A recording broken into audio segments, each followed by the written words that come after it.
Amateur Traveler is in its 20th year now, but can you imagine if I had people on the show who had never been to the destination, but had just read about it or seen a movie about it? That wouldn't make any sense at all, and you wouldn't listen. We all know how important it is to receive advice from people who know a destination to get the most authentic local experience. And a great option for experiencing this is Explore Worldwide and their authentic small group adventures, led by local tour leaders, perfect for solo travelers who want to meet like minded people with a desire for adventure. I'm often an independent traveler, but two of my last three trips were with small group tours because they organize everything and it's a lot easier. If you want to recreate the tour I did to Malta, they have a Malta and Gozo Discovery Tour. I'm intrigued by one of their tours called A Taste of Sicily. The company again is Explore Worldwide, and visit exploreworldwide.com to learn more. And thanks to Explore Worldwide for sponsoring this episode of Amateur Traveler. The nights are long, the days are short, and the weather is chilly to downright cold, depending on where you are. It's a good time to slip into a Quince iconic Mongolian cashmere sweaters, which start at only $50.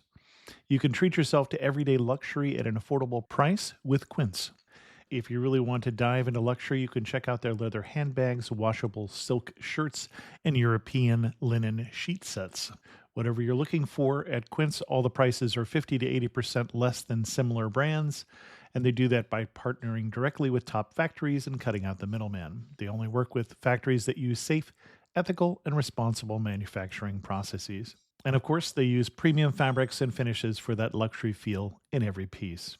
But you've already heard me rave about my Quince travel pants. Treat yourself this winter without the luxury price tag. Go to quince.com/traveler for 365-day returns plus free shipping on your order. That's QUINCE.com/traveler to get free shipping and 365-day returns. Quince.com/traveler. And thanks to Quince for sponsoring this episode of Amateur Traveler. Got my bags packed, I'm on a roll. I'm heading out there, and I'm ready to go. I'm looking real good in my passport photo. Oh, no. Amateur Traveler, episode 234. Today, the Amateur Traveler talks about slave castles, beaches, and fufu as we go to Ghana. One more cathedral, got to sit in one more cafe. I know that I should be heading home, but maybe not today. Welcome to the Amateur Traveler. I'm your host, Chris Christensen. We have two news stories for you today. The first one is a frightening one. A gun was taken from a suicidal JetBlue pilot in the crew lounge in the Logan International Airport in Boston. Those are a combination of words that you really just don't want to see used together. But fortunately, the pilot is under observation and nothing happened. The second story is a set of words that I do like to hear together. Pushy flyers may show up on the TSA's radar. What that means is if you are one of those people who likes bullying the TSA agents or putting your fist into walls, you may end up in a TSA database and be strip searched for the rest of your life. That's a rule that I can live with. Check out the links to both these stories in the show notes at amateurtraveler.com. This episode of The Amateur Traveler is again sponsored by Audible. You can sign up for an Audible subscription, get a free trial, free subscription for 14 days, and a free book with that by going to amateurtraveler.com/free book. One interesting thing I noticed on Audible this week is that Pauline Fromer, who has been a guest twice on this show, has two different walking tours of New York City. The Fromer's Best of New York City audio tour, as well as the New York City Chinatown and Lower East Side walking tour, and both of those are available on audible.com. So remember, amateurtraveler.com/free book. I'd like to welcome the show Lily Marshall, who's come to talk to us about Ghana. Lily, welcome to the show. Thank you very much. Glad to be here. And Lily is a blogger who blogs at aroundtheworldl.com. So you've been traveling around the world, but you spent some time in Ghana. What led you to do that? Well, before traveling, I was a teacher, and I had saved up money and began my travels in Southeast Asia. And I was there about 4 months when I realized I really wanted to go to Africa. So I began researching different countries and where I should go, and Ghana emerged as sort of the top candidate for the safest, most friendly, most interesting country for my purposes. And it was English speaking. And I also was linked up with a very interesting volunteer opportunity. So it just worked out perfectly. So you were volunteering in Ghana doing teaching, as I recall. I was working with a youth center called Youth Creating Change, which I ended up finding through Couchsurfing, of all places. Oh, really? Yeah, I joined the Ghana group, and I sort of introduced myself and said, well, I'm not looking for accommodation right now, but I'm looking for any volunteer opportunities. And I got about 5 different emails, and one of them was from Youth Creating Change. Interesting. I wouldn't think to look for that on Couchsurfing. Yeah, Couchsurfing has been amazing with volunteer opportunities and get-togethers and things beyond housing. Interesting. So Ghana, what is your most indelible memory of Ghana? The students that I worked with were amazing, and my coworkers were amazing. To me, the treasure of Ghana is really the people. I've rarely worked with such hardworking, smart, kind people, and I have never worked with such well-behaved children. And this might answer the other question was, what was your biggest surprise? The biggest surprise, it was walking into a classroom packed with kids and just having them completely attentive and respectful, but also just generally the connection that I felt with everyone. Because it's a very different country than America. Obviously, it's a developing country and there are so many differences. But I think that so much of the roots of American culture are from West Africa. And so I was really surprised at the number of commonalities that I had with both students and coworkers. Now, if I were going to go to Ghana and not necessarily go as a volunteer teacher opportunity, what would you recommend that I see? Perhaps because of Obama's visit, one of the most famous parts of Ghana is the Cape Coast slave castles. And this is a sort of disturbingly beautiful white building, this castle on the ocean, where West African slaves were held before they were passed through the door of no return and shipped off across the ocean. So I was able to visit that and had a really powerful guide take us through the dungeons. At one point, he closed the door on us and turned out the lights for about a minute, and everyone screamed and freaked out. And then he opened the door and said, and that is 1 minute of how it would have been to be down here. He ended with a poem. So I think Cape Coast Castle is an absolute must. And where is that near? It took I'd say about 3 hours west of Accra, the capital. So it's quite accessible. Ghana also has a national park called Mole National Park to the north, which unfortunately I didn't get to because it's quite far. I think it's about 8 hours minimum to get up there. But I've heard it referred to as the world's cheapest safari. So apparently you can bop around there and see elephants and giraffes and other wildlife for a fraction of the price of Tanzania or other places. Interesting. That's funny because the safari in Tanzania that I took wasn't all that expensive. So Really? It depends. There's a wide range depending on what you do and where you stay. From as cheap as a few dollars if you're a local resident just taking the bus in to Really? luxury accommodations with your own cabin boys and things like that. So quite a range. Well, I guess this wouldn't be a fraction of a few dollars. It would probably be a little Well, I'm not a local, so you'd probably have to pay different prices. So as we came in, I assume we'd come in through Accra. Yes. And what kind of itinerary would you suggest to see Ghana?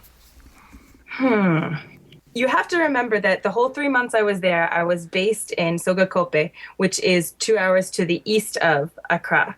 Okay. It's sort of the thinnest part of the guidebook. So my experience was somewhat different from other people's experience. But I could see a loop being made, spending a little time in Accra, which I personally found somewhat intense and a little dusty. And it was difficult for me to spend a lot of time there, but it was interesting to be there. Apparently, Lonely Planet rated it the second most disagreeable city or distasteful city for them in the world, which some people had problems with. But I can understand it's hot and dusty. And was that your first experience in Africa, or had you already... My first time in Africa, yeah. Interesting. So you started in Africa in what Lonely Planet thinks is the second worst city in the world. But I was picked up by the head of Youth Creating Change, and we jetted out of there after a quick night in a hotel there. I didn't spend that much time there to begin with. Okay. And you said spending a couple days there, what would one do? You haven't painted a picture right now that has us wanting to spend a lot of time there yet. I would say perhaps even leave Accra to go directly to Cape Coast, where there would be more tourist infrastructure. Mm-hmm. Really, what was so powerful for me about my experience with Ghana was sort of just following around people who were working there. So to be honest, I almost feel like you can make an itinerary, and I could visualize an itinerary that would go Accra briefly, Cape Coast, and then going through, I've heard Kumasi is very interesting, and then going north to Tamale. It looks to me like Tamale, but it's not. And then going north to Mole, and then doing a loop and coming down. There's a town called Hohoe, which has waterfalls in it, and going along the coast. But I feel like in Ghana, you can't totally go wrong with sort of finding an organization to stay with for like a week even, and sort of getting to know the people and following them around to wherever they may go. So, for example, one of my coworkers was teaching part-time in a small town. It took about 5 hours to get there from where we were, even though it wasn't so far. But I was able to kind of follow him there and spend an entire day at that school where they basically had never had visitors before from, I guess, Europe or America.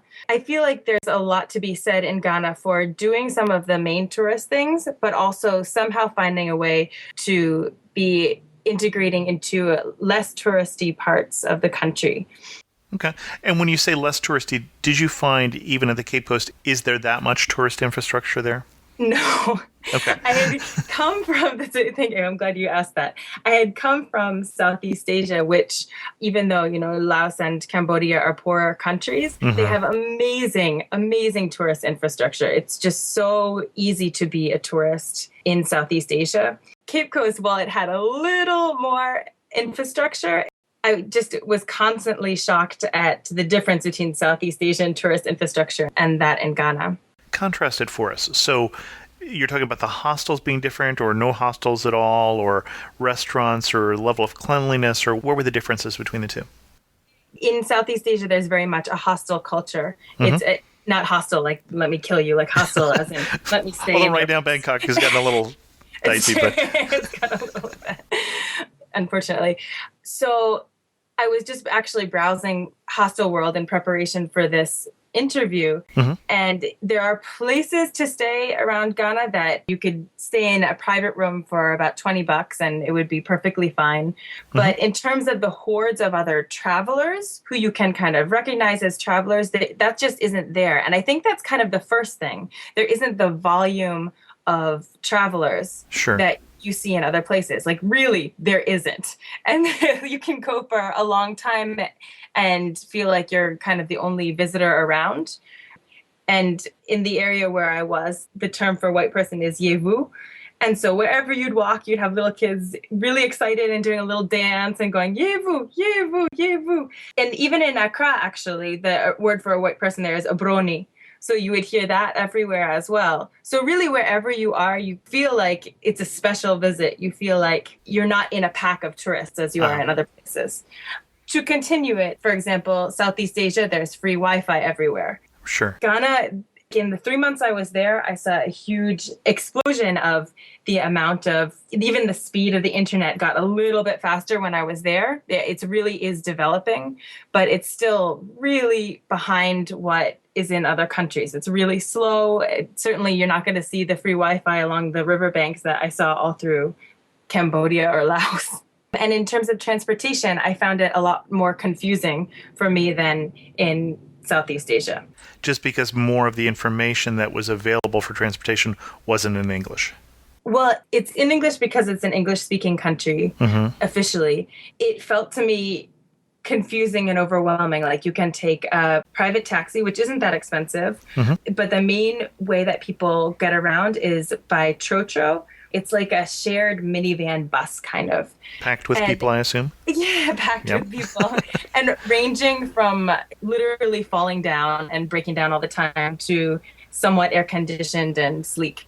So I just found that system somewhat confusing for me. It's definitely workable. Just it was harder than traveling through Southeast Asia, where you get on a bus with all the other tourists and it's clearly marked, and maybe there's delays, but it just feels like you're in a flow of tourism that's really well oiled.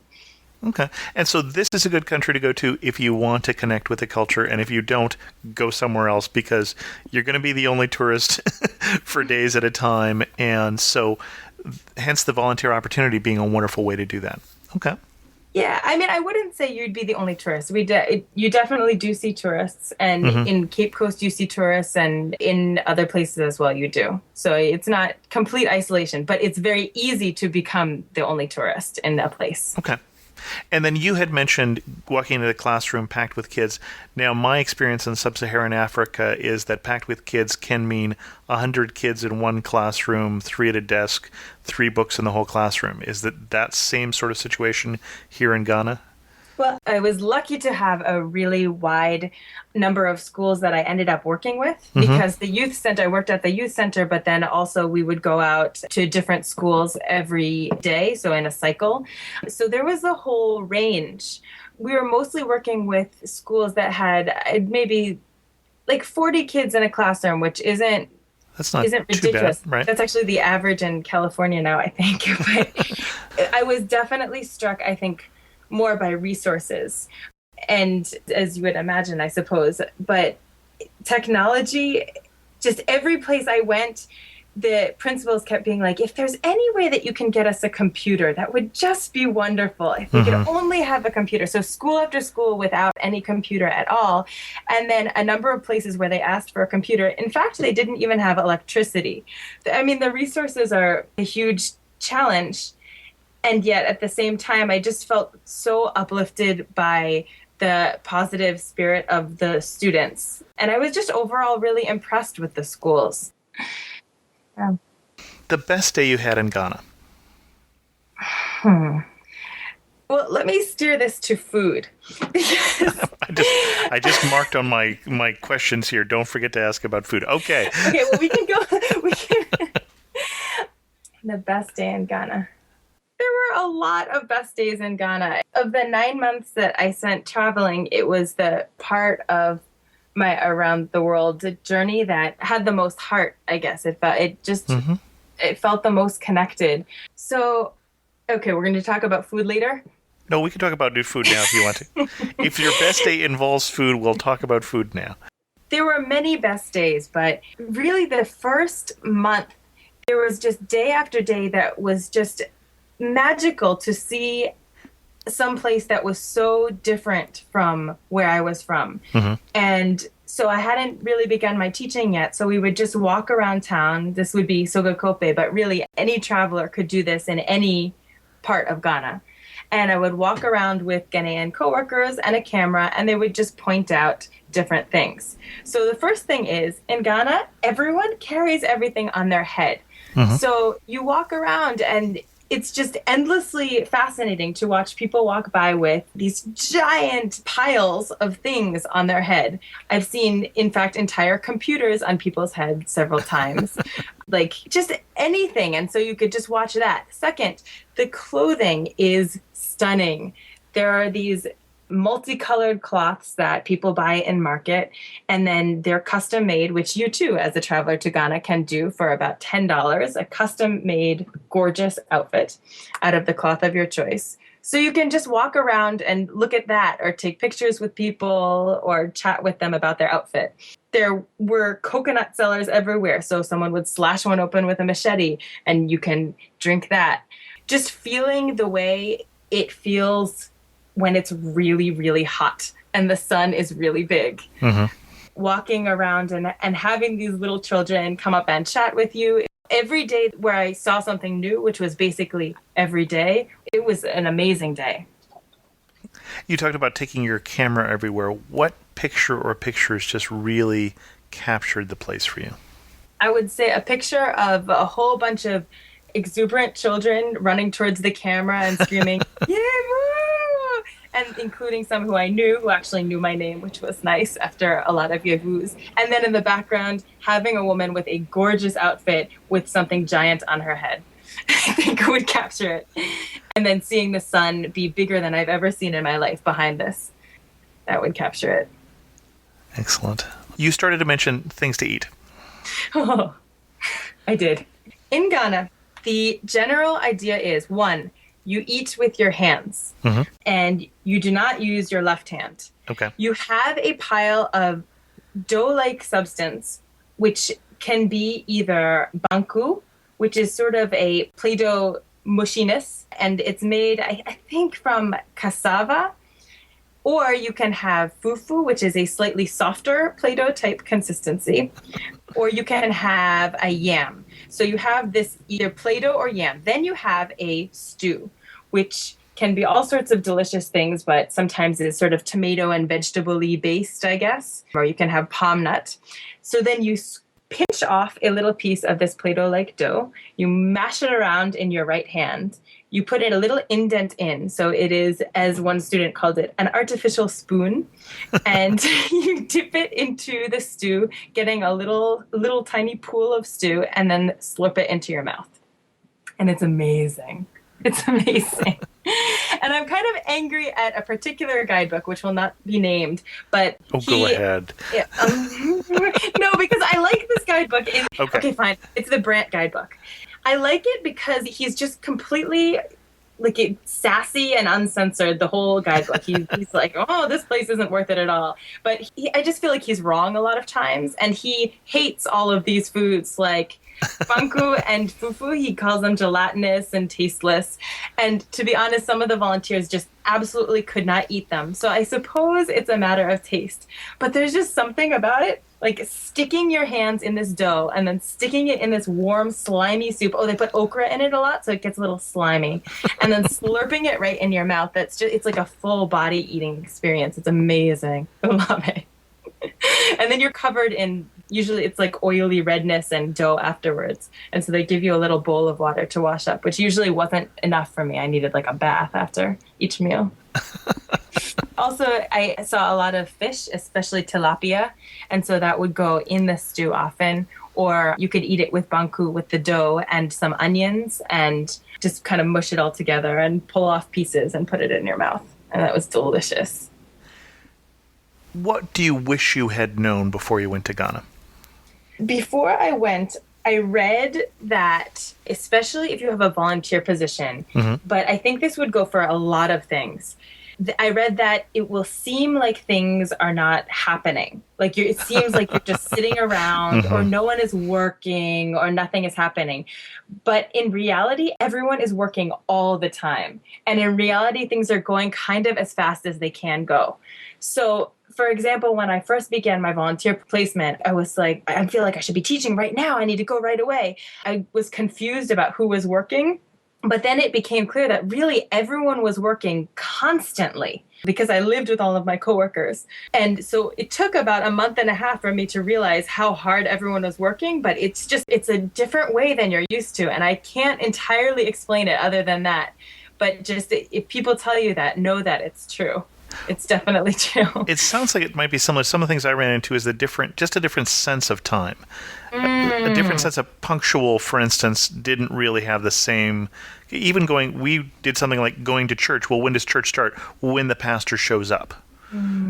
Just a very different. We're not run by the watch by the clock. I don't know if that's similar to what you were running into. Well, I think it may be two things on top of that. Well, the first thing is that there is a notion of African time that things are late. And basically every country has this. Like there's Ecuadorian time, everything's late. There's this time, everything's late. But really, it's just us who are weird, I think is really... But the organization where I was working, Youth Creating Change, their motto is be the change. So they had this really big punctuality goal. Okay. They were always emphasizing it with students. And if students were even a little bit late, they would have very strict punishments, as I saw throughout Ghana, such as they would have to cut with a machete all of the grass behind the YCC guest house, which actually I think it's just so effective. The kids respected it and they really appreciated having these rules. I would say that there is sort of a concept of Ghanaian time, everything's not on time, but there are a lot of people who are working to change that. Mm-hmm. And then the second thing is, it's so hot. Sure. It's so hot. You can't, like, you'll die if you move fast. You can't. And so to stay alive, people kind of move at a slower but more steady and extended pace. And they wake up crazy early and stay awake really, really late too, to take advantage of the cooler coolness. hours. Mm-hmm. Interesting. And one warning you would give? A big warning. I looked at a map of Ghana and saw this luxurious coastline and got really excited for the beaches. Now, there are two problems. The first problem is that there are really strong undertows, and so it's apparently inadvisable to swim in many of the beaches. But the second problem is people are defecating everywhere. And there's one or two pictures on my blog where I was able to capture this, but they're just in fancy resorts, okay, not really, but you walk even just a little bit outside and you will always see someone squatting and doing a little number 2 action right about 10 feet away from the water. So you're having this romantic stroll along the beach and you will have to walk by someone who will quickly pull up their pants and then leave a little steaming pile for you as you walk by. So Good beware to the know. beaches. Don't get too excited. There are other things to Ghana that are wonderful, but beaches, didn't like. Good pictures, though. The pictures come out well. Interesting. You had a chance to meet a lot of people, to interact with some of the locals. Who made the biggest impression on you? The head of Youth Creating Change, John Glidden, I would say the entire YCC staff, but he is one of the founders, made such an impact on me because he's dedicated his life for the past 6 years to creating this youth center to create change in his community. And he's never been outside of Ghana, but he's been able to draw in all of these other volunteers from around the world. And he said whenever he feels frustrated that he can't leave or that he doesn't have the opportunity, he realizes that all these people have sacrificed to be able to come to Ghana to work with his organization, and it makes him feel proud to be right where he is. And just, the kids are amazing. On the blog, a little plug, there are now 31 student life stories from Ghanaian students. So you can get glimpses of their lives and what it's like for them. And they're beautiful. Like my cousin was just looking at it and he was saying the faces are so sincere. There's like a certain look in the eyes of American teenagers that's a little bit rare, but Ghanaian teenagers, or I guess they're more middle school kids, it's just a really nice, like just good people. And they have good stories. So I think it's worthwhile to check out. When you go to Ghana, don't forget to pack what? Conservative clothes. Okay. I said before I came to John, before I had met him by email, is it okay for me to wear tank tops and shorts? And he writes back, it's okay, but no one will respect you. And so I ended So a up skirt wearing, below the knees and cover you the just shoulders. feel more comfortable if you have slightly longer things, even as a guy. So cool stuff that's longer, and also just as sun protection. And then on top of that, sunscreen. Okay. When did you feel closest to home and when did you feel furthest from home? Closest to home would just be these flashes of the similarities between our cultures. African American culture is a huge part of American culture, and a lot of African American culture stems from West African culture.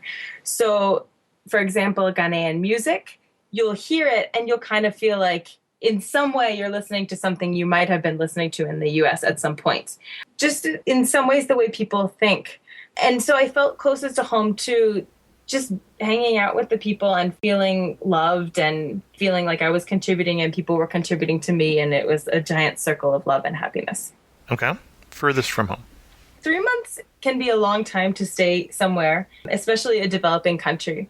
And towards the end, I just was feeling sometimes like for about over 5 weeks, I think I was the only volunteer. So it was only Ghanaians around, which was fine, except that there were just some things because they hadn't left Ghana that they hadn't experienced. So, for example, a little annoying thing would be the internet, that it was so slow.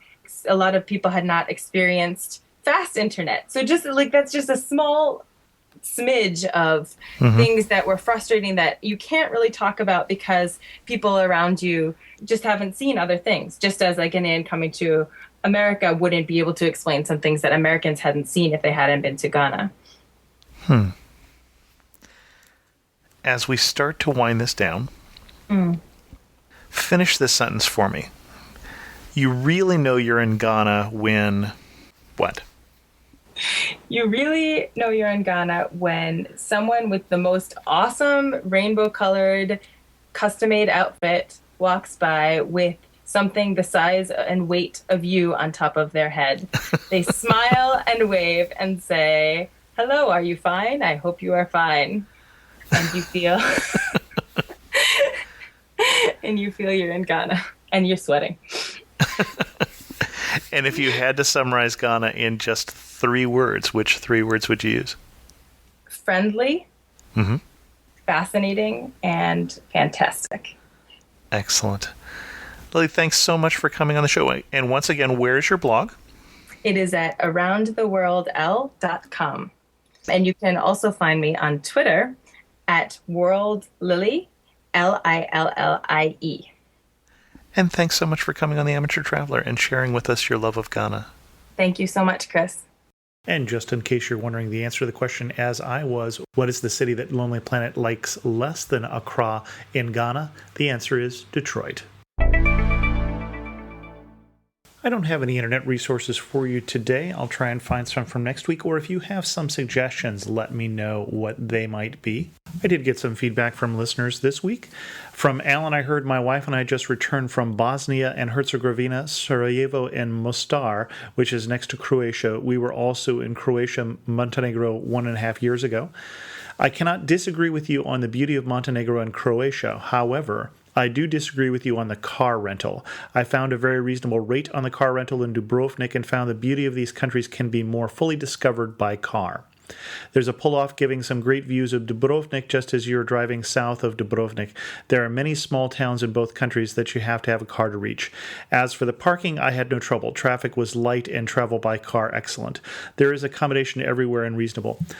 I understand what you're saying, Alan, and I quite often will take a car in Europe, but I also understand what Ralph is saying. And if you go way, way, way back in the archives of the Amateur Traveler, there's a show called Driving Internationally. And in that show, I tell some of the stories of my experiences driving, for instance, in the small towns in Los Pueblos Blancos in Andalusia, Spain, where basically I ended up missing a turn and never thought I would get the car out of that space. And so there can be problems when you're driving, especially in some of those picturesque towns, which means towns that were not made for cars in mind. So I see both sides there. I think it's a personal choice. Sean says, my wife is from Kerala and was sad to hear your podcast. No mention of Catholicism being founded in Kerala by St. Thomas, which is quite unique to southern India and has a large population. In addition, Kerala was under British rule, so you obviously would expect to have only limited language issues in the way off the beaten path areas, a lot less than anyone else in the world visiting the U.S. The climate is also very unique in Kerala compared to the rest of India. Major aspects of Kerala were missed that are more substantial than the points that were hit, making me leery of other travel podcasts you have on other countries or states within countries. I won't even comment on Dominica, and I'm going to pronounce this wrong, where I worked for 10 days a month for over a year. I will say locals pronounce it, and I have a spelling here, but I'm not sure if I know how to say this. Dominica. I could be butchering that. It's not Dominican Republic. Sean, I understand what you're saying. Basically what happens is every show we do, whether I'm the guest or whether we're interviewing someone, every story you read also in the newspaper is very much influenced by whoever is telling the story. And that's always been true. You just aren't always aware of it. And so you're right. For some people, obviously, the Catholic history of Kerala is very interesting. In fact, it's very interesting to me, but it wasn't for our guest and therefore wasn't something they mentioned. And every story is like that, whether on the Amateur Traveler or really anywhere else. So I'm sorry if that one didn't work out for you. And then both Kathy and John wanted to make sure in talking about the Travel to Yemen episode that everyone caught that there has been an American couple kidnapped, and there is a State Department warning now against going to Yemen. So I think I said that in an earlier episode, but I did want to emphasize that again in light of the news that happened just this week. In other news, I did learn that there are still some slots available on the photo tour to Egypt. They are starting to fill up, but it looks like probably you have another month before we run out of time completely on that. So I'm hoping some of you will still be able to make that. I could use your help. It looks like that iTunes has changed their design, and the Amateur Traveler is now harder to find. And one of the reasons is I haven't asked recently for people to do a review of the show. If you like the show, I would ask that you do a review of it in iTunes so other people could find the show, because that is the number one way that people find the Amateur Traveler. I had announced that I might be doing a meetup in Miami, but my plans have changed, and I won't be going to Miami and Bahamas in June as I was originally hoping. I was hoping to go to a resort there as their guest, and they just never quite got their act together. I will be, however, in New York, and there will be a meetup. I'm doing a meetup with Gary Arndt of Everything Everywhere, who I also host This Week in Travel with, and a live episode of This Week in Travel that we will be recording in New York City. It will be the evening of June 23rd. So check that out. I don't have a location for that yet, but I will post that on the Facebook community, again, which is facebook.com/amateurtraveler. I'll also send it out to the newsletter, and I'll Twitter it and put it on the discussion board. So hopefully that means you'll find it, especially since it's about a month away. If you're planning a tour for this year, remember that I can save you 10% off any of the Globus tours. That's Globus, Cosmos, Avalon, Cruises, and Monogram. And you can find out more details about that at amateurtraveler.com/Globus. With that, we're going to wind this show down so that I can enjoy the rest of my Friday night. If you have any questions, feel free to send an email to host@amateurtraveler.com or leave a comment on this episode at amateurtraveler.com. Catch me on Twitter at Chris2X, and as always, thanks so much for listening. I got to see one more cathedral.